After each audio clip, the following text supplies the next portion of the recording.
15 mili by mali mať. 15 000 mikrofaradov je v podstate 15 mili a tu ukazuje 12 milifarad.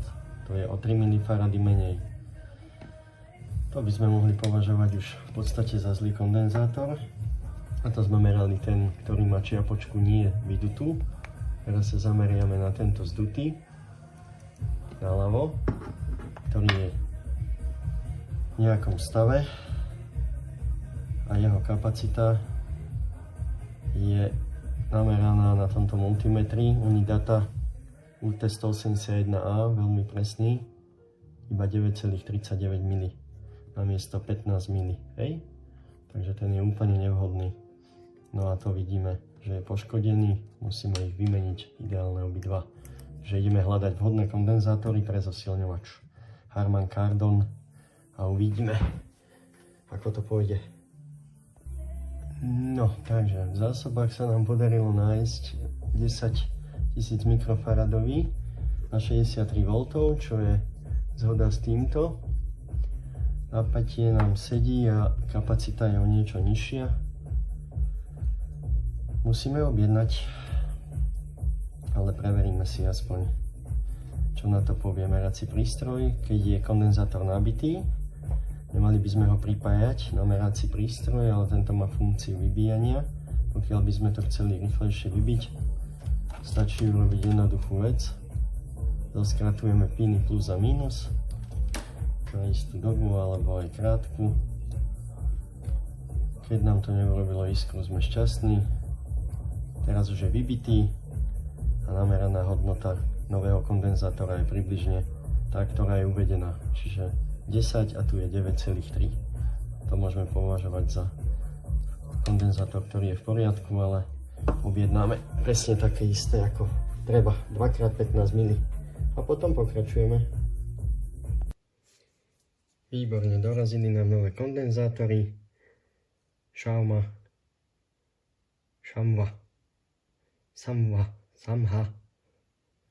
Ako sa to číta správne, kto vie? A ideme ich osadiť. Jeden bude tu a druhý bude tu, len pozor na polaritu. Tak, a z druhej strany sa to napajkuje, len sa to musí otočiť.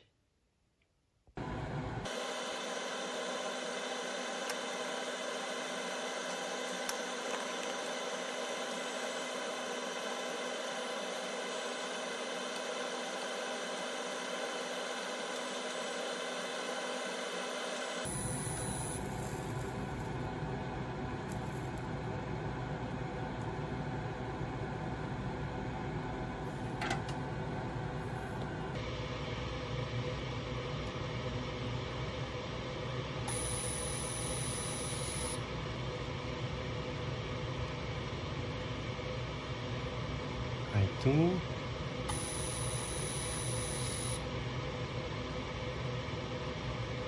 Aby to bolo pekné.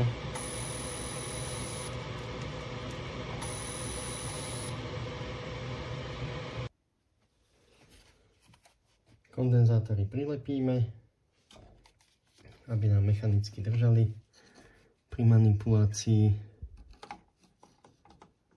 so zosilňovačom.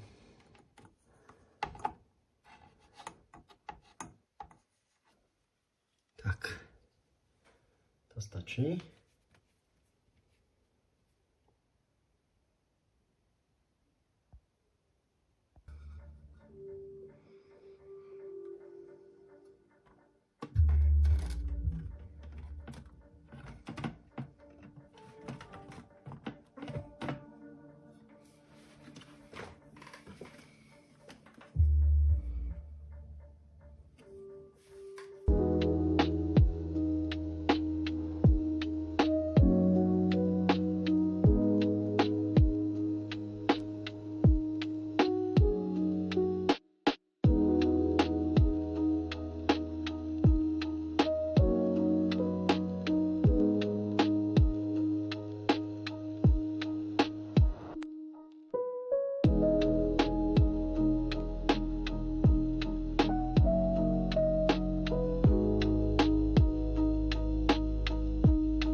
Na skúšku si zapojíme takýto rezistor, ktorý má impedanciu 8 ohmov, 50W výkon, teda to, čo dokáže vyžiariť, to teplo. Keby sme ho držali, tak to je už slušný radiátor. A ideme podľa inštrukcií speakers 8 ohmov. Pripojíme si to na jeden kanál a budeme testovať. Takže na vstup pripojíme signál z generátora funkčného a na výstup budeme mať pripojený tento rezistor, na ktorom budeme pomocou osciloskopu sledovať signál zosilnený.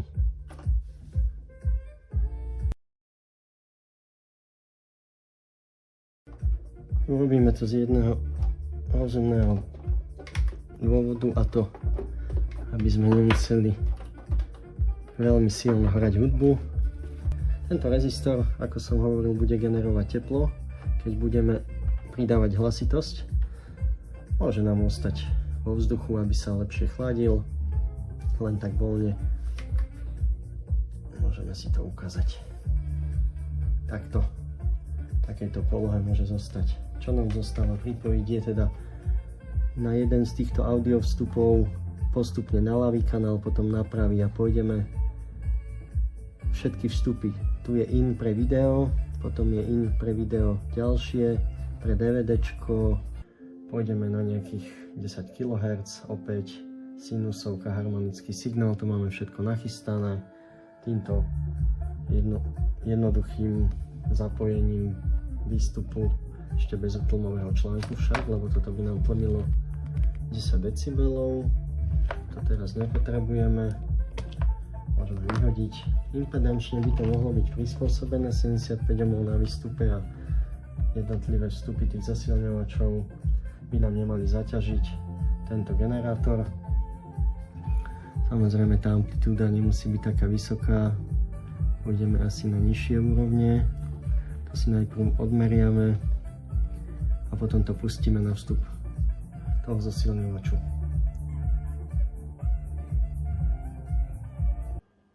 Taký nepríjemný zvuk, ktorý nám generuje dočasne tablet. Počujeme, že je to zvuk, ktorý je harmonický o frekvencii 1 kHz a my ho teraz pustíme na osciloskop, kde uvidíme, keď dáme hlasitosť vyššie a na najviac, že hodnota toho signálu je maximálne, bereme z hodnote nejakých 270, povedzme do 300 mV. Takže takýto signál si dáme na vstup toho zosilňovača aj my. Nastavíme si teda na vstupe číslo 1, časovú základňu a vidíme, že je tu 500 mV, takže amplitúdu znížime. Takto.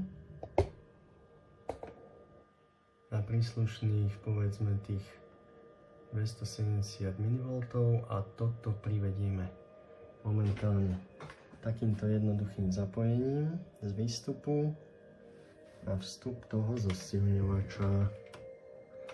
Povedzme, že CD a pôjdeme do pravého kanálu, lebo tuto máme pravý kanál na výstupe a budeme merať.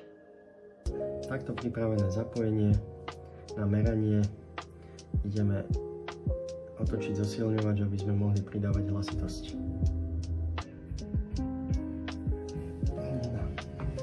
Zosilňovač sme si zapli prvýkrát a nejde. To preto, lebo nemáme ešte bezpečnostnú zásuvku zapnutú. Vyzerá, že pôjde, rozsvietilo sa power button. Výborne. Vymenené kondenzátory zatiaľ držia, nič nestrelilo. Sa tešíme. Skúsime znížiť osvetlenie, nech sa nám to nevyvece. No, všetko nám tu svietí.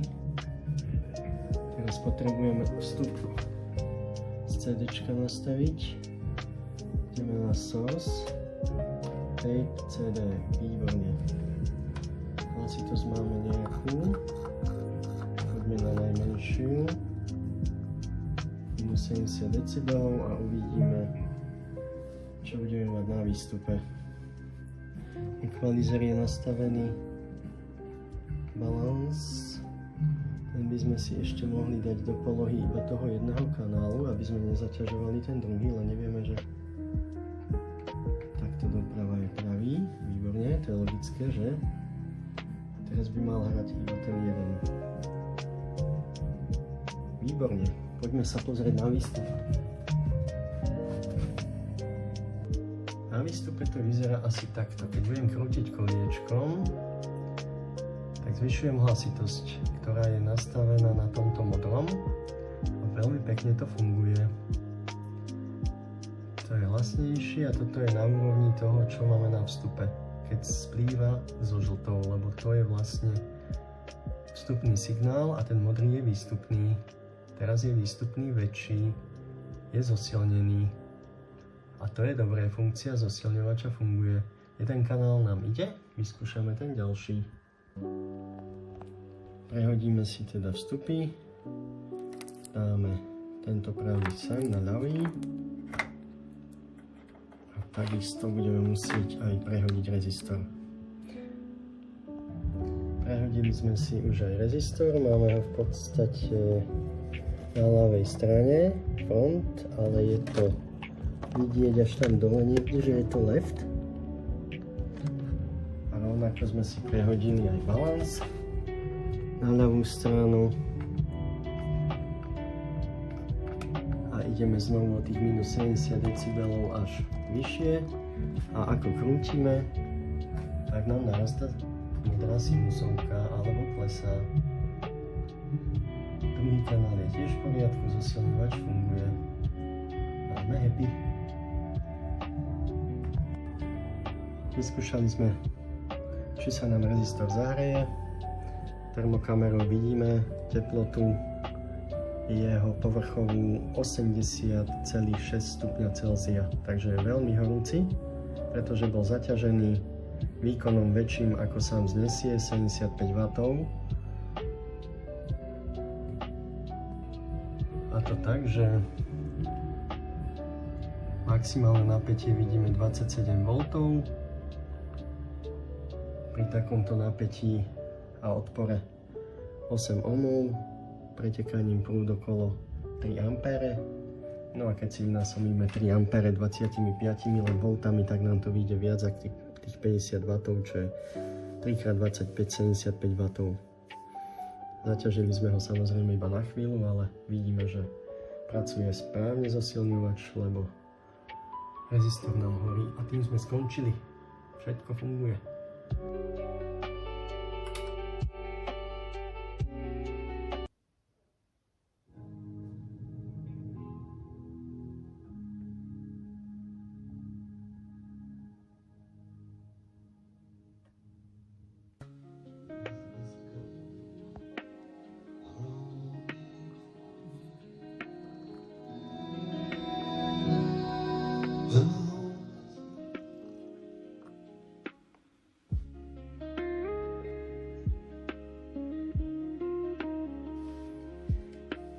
No, som rád, že sa podarilo opraviť tento nádherný zosilovač Harman Kardon AVR 3550. Je to ešte stará klasika, kde vidíme analogové ovládanie ekvalizera na basy, výšky, balans.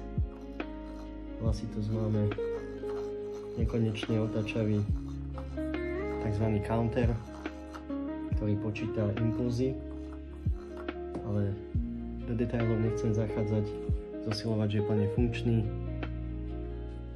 Môžeme si ešte pustiť nejaký úryvok.